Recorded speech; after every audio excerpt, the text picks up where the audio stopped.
Assalamualaikum warahmatullahi wabarakatuh. Nama saya Ahmad Hussein dan siap dikatakan goblok karena bertanya. Gus Baha ini berapa bulan yang lalu diangkat sebagai Rois Suriah PBNU dan itu tidak melalui proses kaderisasi melalui ranting, MWC dan seterusnya.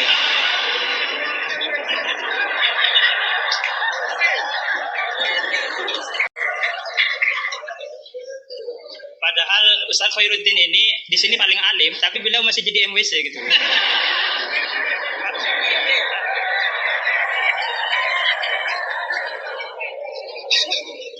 Ya, terima kasih.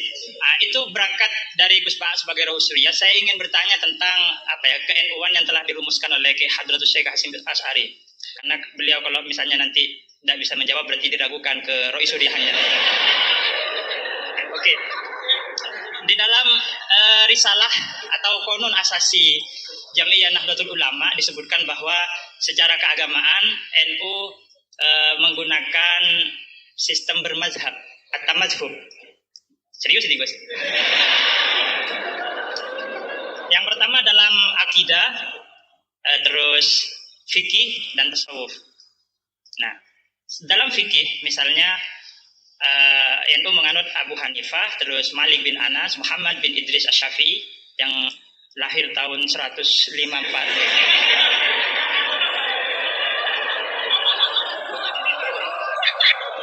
Wafatnya tahun 205. 154. Mungkin kitab saya ditahrif itu Gus. Apa? 63. Oh iya. Ya intinya umurnya pendek.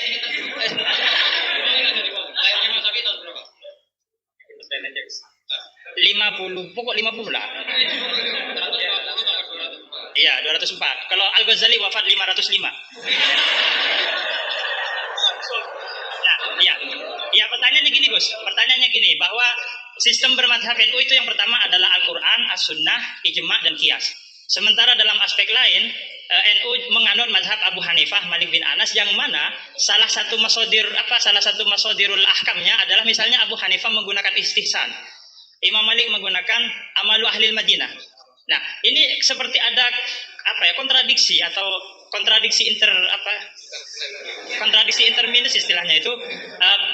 Di satu sisi pakai kias, tapi di sisi yang lain kok menerima istihsan gitu, menerima amalu ahlul Madinah. Padahal dalam sistem beragama NU itu landasan keagamaannya adalah Al-Quran, As-Sunnah, Ijma' dan Qiyas. Tapi di dalam ruang lingkup yang lebih dalam bermadhab Abu Hanifah, itu Abu Hanifah menggunakan istihsan. Ini perlu ditambah rumusan Ahlus Sunnah wal Jamaah atau saya yang salah memahami gitu. Jadi yang dimaksud Qiyas di situ apa Gus? Kalau misalnya Qiyas hamlu maklumin ala maklumin sebagaimana dalam Ghoyah halaman berapa itu? Terima kasih. Jadi yang dimaksud Qiyas dalam rumusan Ahlus Sunnah wal Jamaah itu gimana? Karena masih ada istihsan gitu kan, ada kontradiksi gitu. Kok Qiyas diterima, istihsan juga diterima gitu. Terima kasih. Semoga Gus Baha paham ya. Ini yang semoga yang nular itu bukan hanya GR-nya ya, tapi juga ilmunya beliau semoga nular. Saya persilahkan kepada Kiai. Dari jam gurunya aja cukup. Ini sama dua head yang ini. Husain. Tapi gak cucunya Nabi yang Husain. Kan ini juga Husain. Ini Husain.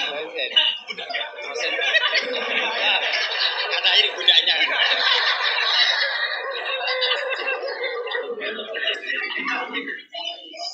Ini yang jelas ini hari ini benar-benar kacau. Sekacau-kacaunya. Ustadznya bingung, santrinya udah bingung, sombong lagi.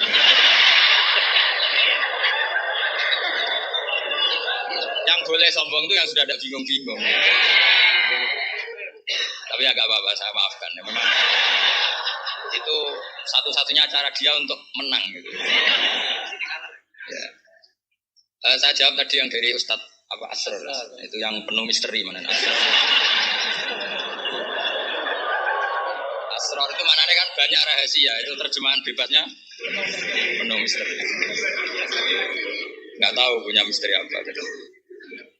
Tadi tanya gimana yang tentang apa khilah sama apa? Sama ada yang ulang? Coba ulang. Apa? Begini ya, kitab Syajaratul Ma'arif tadi kutipan Anda tak luruskan. Itu tagnya di Syajaratul Ma'arif saya hafal. Judulnya itu la yutrakul haqqu li ajlil batil, ya enggak? Itu mesti persis begitu. Yang kamu tadi pasti tidak persis. Saya ini hafal Quran, jadi ingatan saya normal.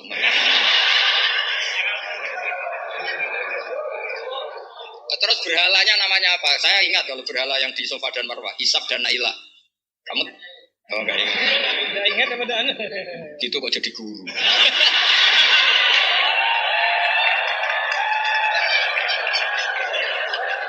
Nggak bisa.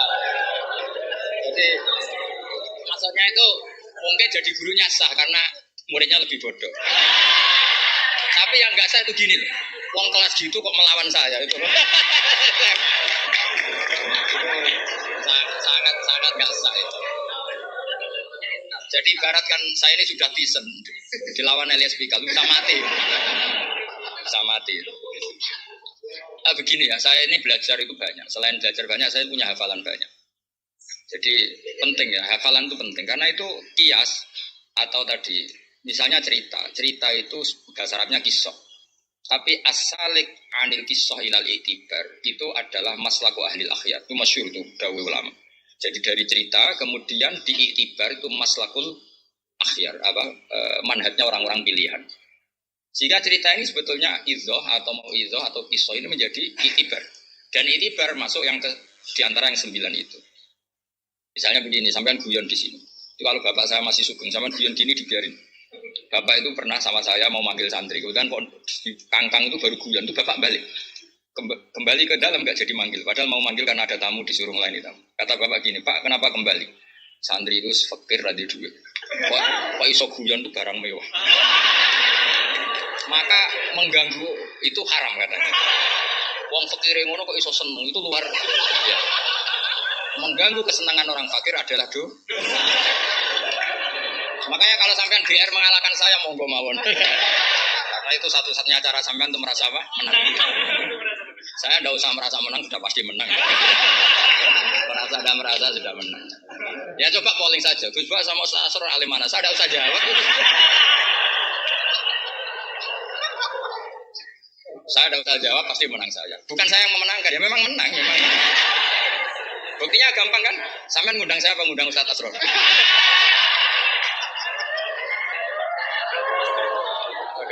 Jadi yang angkuh itu sampean bukan saya kan, bukan saya. Nah, jadi iktibar itu maslaku ahli akhyar. Termasuk yang saya kagum dari kitab Syajaratul Ma'arif adalah ketika malam itu ada rapat, dengerin ya, malam itu ada rapat bahwa besok Musa harus ditangkap. Di antara yang rapat itu adalah ada rojulun sing yaktumu imanah yang disebut waqala rojulun min ali fir'aun apa yaktumu imanah. Karena dia ikut rapat, kemudian dia bocorkan ke Nabi Musa wajah min aqsal Madinah seterusnya itu yang innal mala ya'tamiru nabika. Itu wajah rojulun min aqsal Madinah apa? Yas'a. Qala ya Musa innal mala ya'tamiru nabika. Itu si rojul ini pagi-pagi mungkin bukan pagi ya, setelah rapat langsung bergegas nemui siapa? Nabi Musa, besok kamu akan ditangkap oleh tentara dan kamu akan dieksekusi. Kamu kok tahu saya ikut rapat? Tapi karena dia masih yaktumu apa? Iman. Itu kan cerita ya, kita sepakat ya. Itu apa? Cerita, kisah.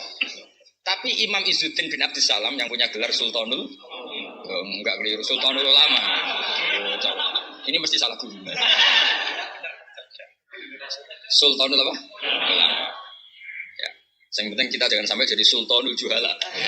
Karena ini belum ada presidennya. Raja Wali sudah ada Abdul Qadir. Raja Ulama ada Izzuddin bin Abdissalam. Kayak Raja Bodoh itu terlalu banyak. Makanya kompetisinya susah ini karena terlalu banyak yang jadi apa? Nah, ternyata oleh Izzuddin bin Abdissalam yang diambil contoh itu yas'anya. Maka di ayat itu beliau mengebabkan babul musaroah ila khifidima. Bab pentingnya bergegas untuk menyelamatkan mengalirnya darahnya seorang mukmin. Jadi yang dia simpulkan dari kata yas'a bahwa untuk menyelamatkan darah itu ora oleh sakobri, tidak boleh sesempatnya. Tapi harus yas'a. Yas'a itu bergegas. Nah itu kan dari kisah menjadi istidlalun fiqhiyun, apa? Menjadi istidlalun fiqhiyun atau amrun fiqhiyun. Allah tidak mengatakan yamshi tapi yas'a. Karena pikirannya rojul tadi jangan sampai menangkapnya malau Fir'aun mendahului larinya Musa. Maka di sini yas'a tidak dimaknani sebagai hanya cerita, tapi kesimpulan secara fikih bahwa untuk menyelamatkan darah itu harus yas'a, harus bergegas. Nah itu contoh. Jadi kalau sampean tanya Syajaratul Ma'arif itu ikut partai mana? Itu ikut partai Itibar dari 9 itu ikut partai apa? Itibar. Yang kemudian waktu biadika dikhtan, khilah itu boleh asal dibolehkan Allah. Itu kan bukan Nabi Ayub yang ingin khilah, tapi Allah yang mengajarkan khilah. Nah kalau Allah yang mengajarkan itu menjadi halal berdasar kesalahan masing-masing. Sampean tahu nggak ceritanya Nabi Ayub sama istrinya? Apa setengah tahu? Apa? Oh setengah tahu. Ini yang setengahnya tak tambahin lagi. Istrinya Nabi Ayub itu cantik sekali. Karena memang sunnahnya ulama itu memang punya istri cantik. Entah sunnah itu dengan arti kesunatan, entah takdir, tidak tahu. Jadi sampean gak usah tanya, itu Gus gimana? Ikut sunnah itu. Ikut sunnah. Karena nanti kasihan kalau dia istrinya jelek, terus alumni dosuan istrinya cantik kan dia yang ngenes. Oh, kasihan ya. Yang cantik juga kasihan, nyiumi tangan orang yang lebih gak cantik. Ceritanya sebenarnya gini ya. Dari kejauhan, ya saya ulang lagi dari kejauhan. Itu istrinya Ayub ini ngomong-ngomong sama lelaki ganteng. Padahal itu aslinya Jibril. Singkat cerita, si istri ini karena Ayub ini sudah diibarkan masyarakatnya dengan cerita-cerita seperti itu. Pokoknya kita mempercayai versi itu.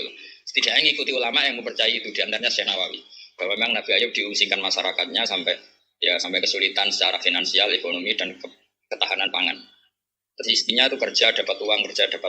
Suatu saat sampai pada level ekstrimnya, nggak dapat pekerjaan, nggak dapat uang. Kebetulan ada anak raja yang rambutnya itu brodoli, yang nggak punya rambut. Terus saya membayarkan siapa yang rambut terbaik mau dibeli mahal. Akhirnya istrinya ini menjual apa? Rambutnya. Ya tadi kalau orangnya cantik ya rambutnya cantik. Kalau cantik terus keriting bulat kan susah itu. Kalau keritingnya tidak pas, kalau pas ya tetap cantik ini maksudnya. Nah, ketika dijual terus dapat uang dan itu di atas rata-rata. Si Nabi Ayub ini curiga. Ya, bawaan seorang suami yang punya istri cantik. Kalau jelek kan gak gampang curiga. Terus buder, keriting, welek kan suaminya agak gampang curiga. Oh dapat uang banyak ini dari mana? Singkat cerita dengan tanda kutip kesalahpahaman ini menjadikan beliau agak latah bersumpah la adriban lagi mi'ata sautin, kamu akan saya pukul mi'ata sautin. Akhirnya Allah ini kan yang Ayub ya orang soleh, cemburu itu sah karena seorang lelaki, seorang suami. Pilihan-pilihan istrinya juga sah. Allah tidak ingin orang solihah seperti istrinya Ayub dapat hukuman yang tidak semestinya. Tapi Allah juga tidak ingin hamba yang soleh Ayub ini melanggar sumpahnya. Jadi Allah sendiri yang coro gampangannya memikirkan cara keluar dari sumpah itu. Paham ya? Dan istrinya tidak tersakiti oleh 100 cambuan. Ya 100. Akhirnya Allah bilang gini, ya sudah, kamu pakai lidi 100 saja, cambukkan sekali, anggap saja sudah 100. Itu disebut wahud biadika diftam fadribihi wala tahnas. Jadi kata 100 tetap 100, tapi si solihah tadi nggak perlu kesakitan dengan 100 pukulan. Tapi ini yang milih biar Allah, tidak kamu. Kalau kamu yang ngilah pasti kriminal. Jadi ayat itu jelas, wahud itu khitabun minallah li Ayub, bukan Ayub yang menghilah. Makanya ada ayat wa makaru wa makarallah wa huwa khairul makirin. Itu kan seperti Nabi Ibrahim. Nabi Ibrahim itu hanya Allah yang bisa mengilhami seperti itu. Ada raja yang maniak perempuan itu sampai ngirim beberapa mata-mata kalau ada perempuan cantik melintas di daerahnya pasti ditangkap, mau disuguhkan ke rajanya. Suatu saat yang lewat ini Ibrahim dan Sarah, itu cantik sekali. Jadi ini sudah contoh dua, istrinya Ayub ya cantik, istrinya Ibrahim ya cantik. Karena yang cantik sudah jadi istrinya para nabi, mungkin kamu ini yang nggak tahu saya kebahagiaan apa enggak itu. Kalaupun cantik pasti nggak setingkat siapa? Sarah. Sarah itu cantik sekali. Singkat cerita ditangkap. Kemudian Sarah ini mau diperistri oleh raja. Ketika Ibrahim tanya, perempuan ini hubungannya dengan kamu apa? Nabi Ibrahim pinter, karena raja ini maniak perempuan. Kalau dijawab suami pasti dibunuh, karena suami itu problem. Ya bagi raja yang maniak perempuan ini kan suami itu. Tapi kalau saya jawab ukti, ipar pasti dihormati. Karena kalau dijawab ukti kan, oh iparnya orang cantik. Kayak Kangkang yang punya adik cantik pasti dihormati ustadznya. Wah itu pasti. Sampean goblok lah punya adik cantik terus ustadz kamu tahu itu aman tak jamin. Karena ustadz potongan gini tuh pasti dah ikhlas tak jamin. Imannya pasti guncang itu Pak. Kamu punya adik cantik terus nggak muhafadzah. Sudah ada dikasih ustadznya ya sudah Pak enggak jadi ipar. Udah lulus aja. Termasuk barokahnya lelaki itu memang punya adik cantik itu kalau tepat di garwo kiai kamu kakaknya kiai. Banyak orang awam tahu-tahu mertuanya kiai. Barokahnya apa? Punya anak cantik itu memang berkah. Maka Ibrahim pintar. Beliau jawab ukhti, ini saudara saya. Sehingga dengan demikian beliau akan dihormati sebagai ipar. Tapi kalau bilang suami kan problem masih dibunuh. Sampai Sarah ini marah-marah. Ibrahim ditarik ke kamar, kamu itu nabi kok bohong. Jadi Sarah itu unik, kecewa dia. Punya kamu itu nabi kok punya, iya nabi suami kok. Kalau suami bohong biasa, ini suami dan nabi. Nah, ini kan potongan-potongan biasa bohong. Tapi ini kan ya suami ya nabi. Kamu itu suami nabi kok bohong. Ya kalau nabi kan nggak mungkin bohong. Tapi kalau suami tok kayak sampean-sampean ini kan, wah mesti bodoh. Bar ngopi di perempuan cantik kok di ngopi, nanti ya ngopi wae. Karena kalau menyebut warung kopinya pasti apa? Masalah. Makanya kalau dijawab ngopi ning di kalau istrinya apa yang jaga cantik di umatnya Rasulullah. Kalau sekali disebut masalah. Itu akhirnya Nabi Ibrahim jawab, tidak ada di muka bumi ini orang muslim dan muslimah kecuali kamu dan saya. Maka fa'anti ukhti fil Islam. Kamu itu saudara saya dalam Islam. Terus oleh Balaghah disebut itu tauriyah apa? Tauriyah itu kata yang tidak bohong tapi lafaz ini muhtamil. Lafaz ini mirip muhtamil. Jadi sebenarnya saya mengatakan sampean goblok itu goblok dalam hal maksiat itu kan keren. Sampean saja yang sudah tersinggung, wong darani goblok. Itu salah sampean. Padahal saya punya siapkan kalau ditanya wah, mosok santri matan darani goblok. Goblok enggak tahu caranya korupsi. Wah. Itu sebetulnya kalimat madkhin. Tapi kamu yang keburu suudzon sama saya, kamu anggap itu kalimat apa? Damil. Itu resiko ilmu cekak itu. Sebetulnya di Balaghah itu ada tauriyah, apa? Ya Mas pernah belajar itu. Jadi tetap saja kisah-kisah ini melahirkan satu pelajaran. Karena kita tetap bisa menyimpulkan tadi. Zaman berhala itu ada di Safa dan Marwah, berarti ada batil. Orang Islam tetap disuruh sa'i, berarti la yutrakul haqqu li ajlil batil. Kemudian yang jenengan tadi tanya apa? Sama pernah baca kitab itu? Khatam. Oleh menidak wa fasih. Benar-benar jujur. Benar-benar jujur. Yang tentang itu saja. Ya, yang enggak yang tentang qadhiyah itu paham. Redaksinya apa ya bahasa Arabnya? Wa ilzamu alal ami at-tamaddud. Terus bimadhabin. Kitab itu yang termasuk mengkaji detail itu saya. Saya termasuk saking seringnya mengkaji itu pernah diberi hak keluarganya Basim di kamar Basim yang dipakai ngarang kitab itu dan di kursi yang dipakai Basim ngarang kitab itu. Jadi sudah jauh sekali ini kelasnya. Jadi saya gara-gara neliti kitab itu pernah diberi hak di kamar Basim di kursi yang pernah dipakai Basim. Pas itu yang memberi hak saya masuk itu Gus Fahmi sama Gus Hakim. Gus Hakim itu cucu Basim dari Mbak Maksumali yang ngarang apa? Jadi Basim punya putri namanya Khairiyah. Khairiyah ini suaminya siapa? Yang di istri siapa? Mbak Maksumali yang ngarang Sorof. Khairiyah punya putri namanya Abidah. Abidah ini yang punya anak namanya siapa? Gus Hakim. Yang panggilannya Gus Kiki sama Gus Fahmi. Saya diberi hak di kamar beliau di kursi yang dipakai beliau. Jadi saya kemarin di Pak Hamid juga gitu, di Kiai Idris di kamar Pak Hamid Pasuruan di kursi yang dipakai Pak Hamid. Karena kalau itu memang sebabnya nasab karena Pak Hamid sepupu dengan Mbah saya kan sama-sama dari Lasem apa? Jadi kalau kamu belajar mengutip, saya ini tidak sekedar mengutip sampai wanak tubuh makodamu apa? Gitu. Jadi begini loh ya logikanya, kamu jangan terlalu kumoluhur bakas ikhtisan pokoknya wong alim gaya kamu itu sudah kacau-kacau gimana? Kayak parah ya. Cerminan ajaran gurunya ini. Iya, jadi ini kamu itu korban pengajaran yang salah. Dan Dan kamu bahasanya juga salah. Menurut Endo, pegangan itu 4 itu tidak menurut Endo, menurut ahli sunnah wal jamaah. Jadi begini ya, kias itu kan sebetulnya hanya bahasa saja. Sebetulnya ya istihsan juga kias. Sebenarnya kalau kita, karena ketika seseorang itu menomorsatukan Quran dan hadis, pasti istihsan ini juga tidak keluar dari Quran. Ketika kamu katakan kias, itu juga tidak keluar dari Quran hadis. Maka pertanyaannya, menurut Dawud Al-Zahiri, sebetulnya kias itu ada apa enggak? Ya bisa saja enggak ada. Misalnya begini, sama nak beri aja ilmu yang paling gampang. Yang kamu pahami kias itu ada berapa? Aulawi, terus Musawi sama Adna, yang gampang-gampang saja, yang masih amatiran. Kalau di usul fikih istilahnya apa?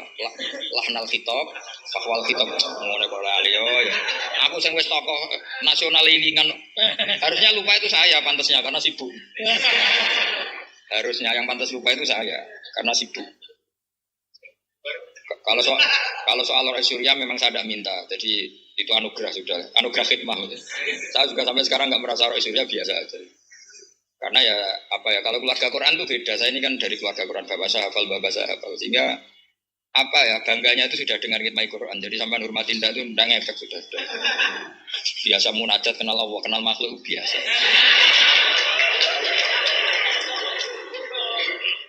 Biasa ma'rifatul wa dijak ma'rifatul khalqi.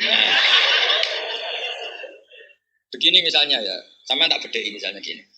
Fala takul lahum ma'ufin atau innal ladzina yaquluna amwalal yatama zulman. Kita paling gampang kalau kita ngajari Mahatali seperti ini, yang gurunya saja meragukan ini, yang guru kepala. Itu kias paling gampang tentu kita katakan gini. Allah mengharamkan memakan harta anak yatim. Pilatus hukumnya apa coba? Ifsad kan? Nah, kalau aklu itu haram karena ifsad, maka ikhraq lebih haram. Kalau ufin yang adnal iza, ya ufin muni janjuk pada orang tua atau hus. Ya. Kalau adnal iza paling ringan saja haram, apalagi nabok, apalagi menterlantarkan orang tua gak dikasih uang sampai utang-utang tonggo, itu ya gila itu. Nah, itu terus kita lebih gampang kita katakan tuh kias apa? Aulawi. Tapi itu gampangnya saja. Tapi butuh ulama itu hanya satu. Orang nggak boleh terjebak oleh teks.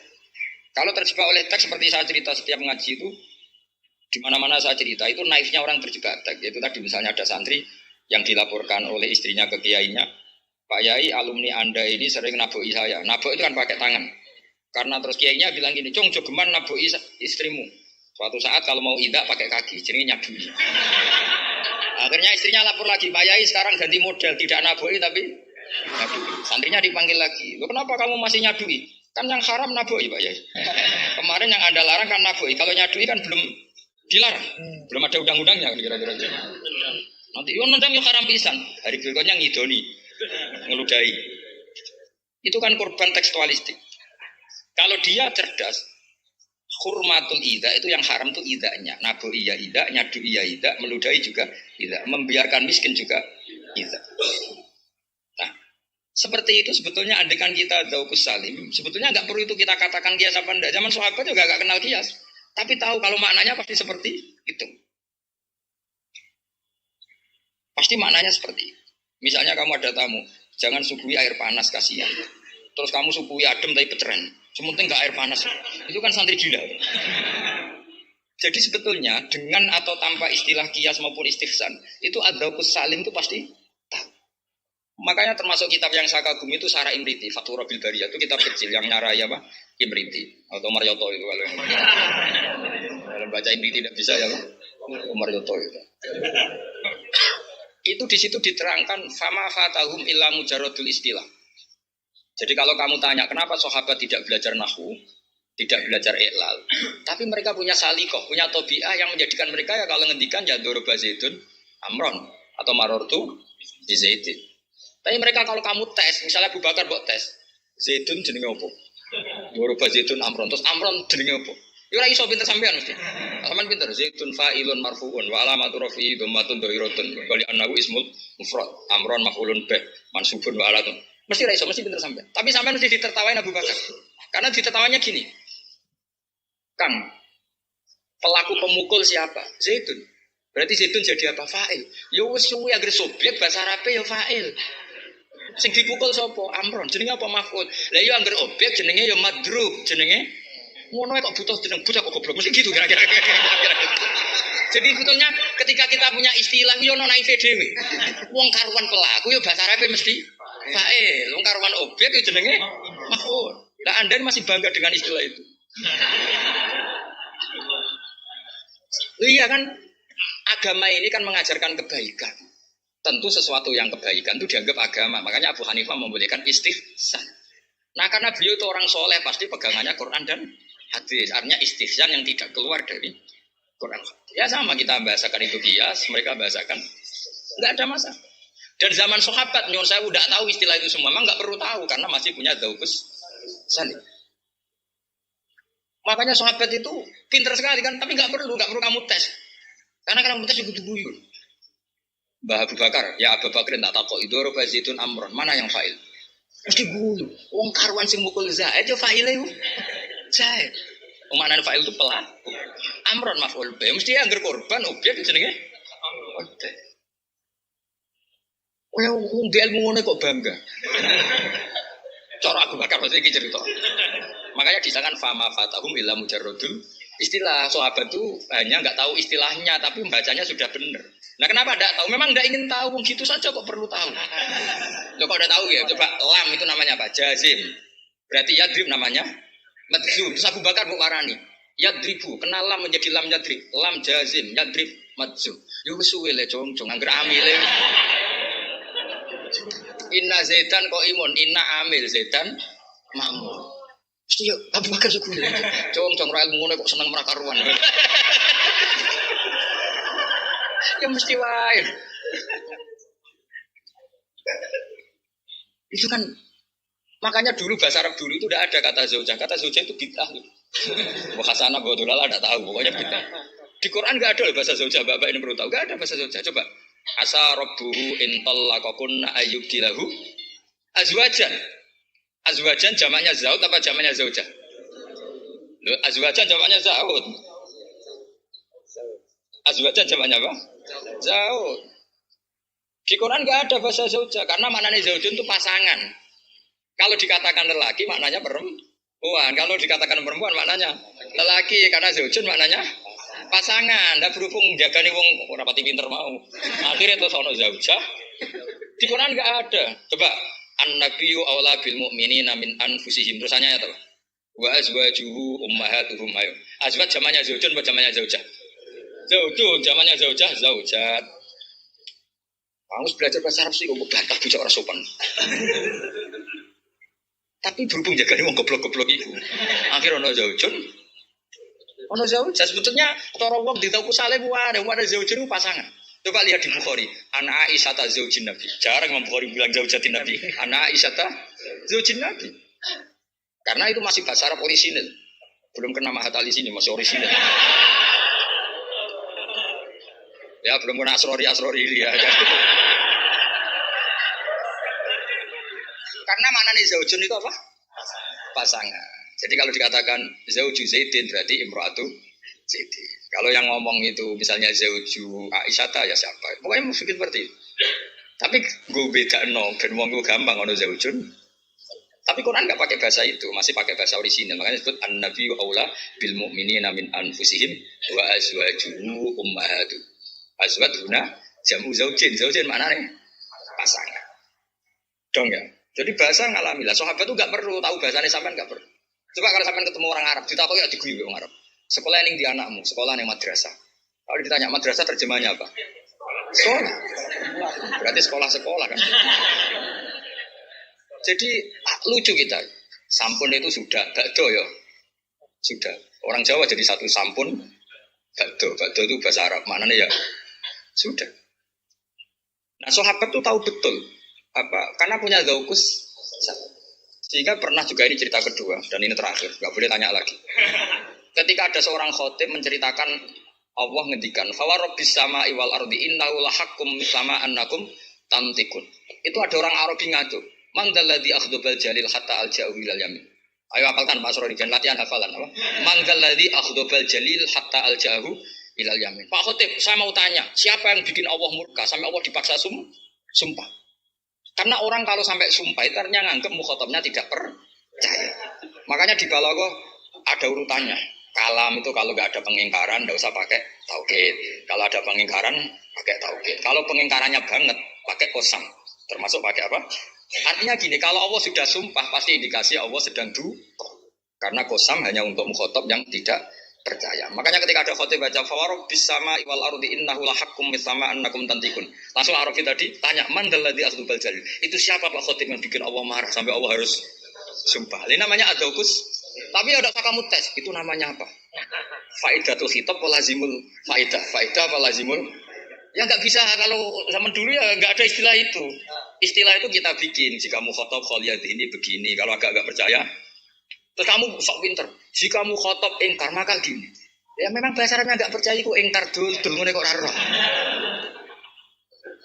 Tapi kamu menganggap bahasa Arab itu luar biasa. Ya kan normal kan sebetulnya itu. Dong ya sudah ya. Ya sekira mohon maaf, muka-muka pulau di sepuro pikiran. Tapi yang jelas itu lebih salah sampean. Yang seneng ya kok ngatur apa? Gus harus datang tanggal ini jam ini. Cek keren nih ngatur. Ya, saya kira demikian. Assalamualaikum warahmatullahi wabarakatuh.